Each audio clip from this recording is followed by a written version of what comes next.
Hello, YouTubers, friends, compatriots, bootlicker chills, debt slayers, peasants, vassals, minions, meat sacks. I'm Useful Idiot. Welcome.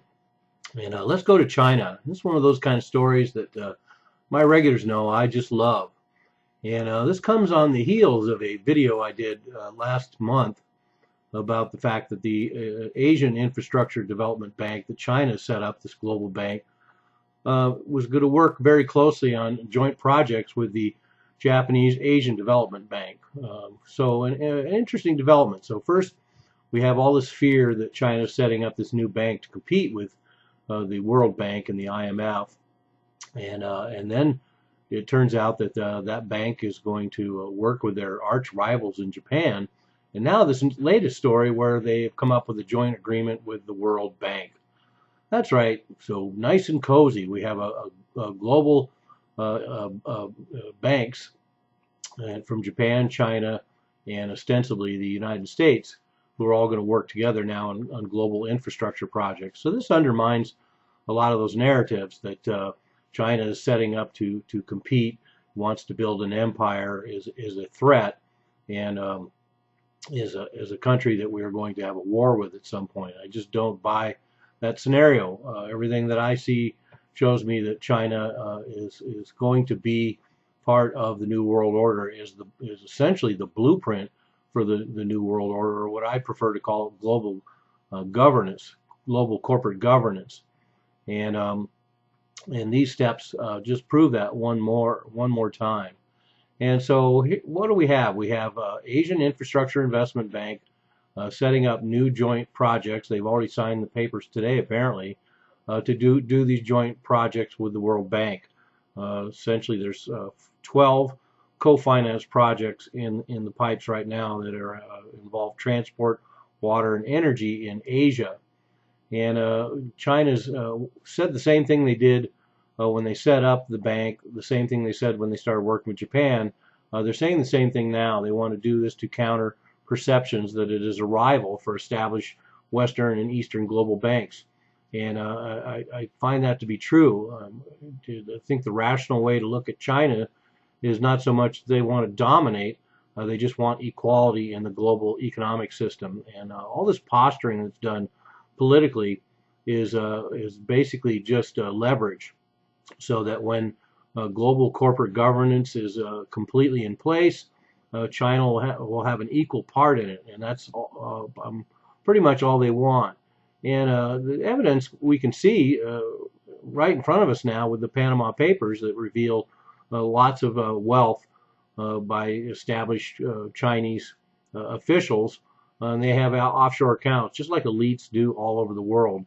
So there's an allegiance to that class. There's an allegiance to tax evasion. There's an allegiance to offshore wealth. There's an allegiance to having lots of dough, and they all share that. And so China is no exception. And Jin LeCun, president of the Asia Infrastructure Investment Bank, was speaking in Washington, D.C. recently, and announced this new arrangement, and expects the first projects to start in June. And what he said was pretty telling. He said, quote, "Infrastructure projects are very large, and it is not a very good idea for one bank to spend $2 or $3 billion on one project," unquote. So that's very pragmatic, and I do agree with the observation he's making that a lot larger infrastructure projects can be done all over the globe, and probably need to, and will have much more financing available. And then he goes on to say, quote, "A huge amount of chemistry," unquote, "had already developed between the AIIB, the World Bank, and the ADB. So no surprise there.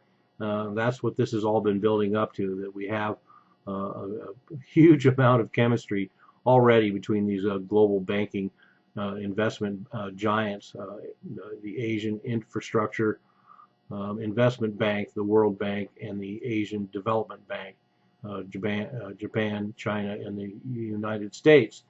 And the Chinese bank has also mentioned that since they launched last year, 57 countries have joined, and anybody else is welcome. So they're also leaving the door open, even though the United States has declined thus far a lot of U.S. allies like the UK have joined, and Japan even flirted with the idea. And I could see at some point a lot of these other countries getting on board with this Asia Infrastructure Investment Bank. It's a bank with a lot of money, and that's enough to attract governments from all over the world eventually. And of course, the Asia Infrastructure Investment Bank also announced earlier that it would be working in U.S. dollars. And so that's another thing that shows that it is not a threatening organization.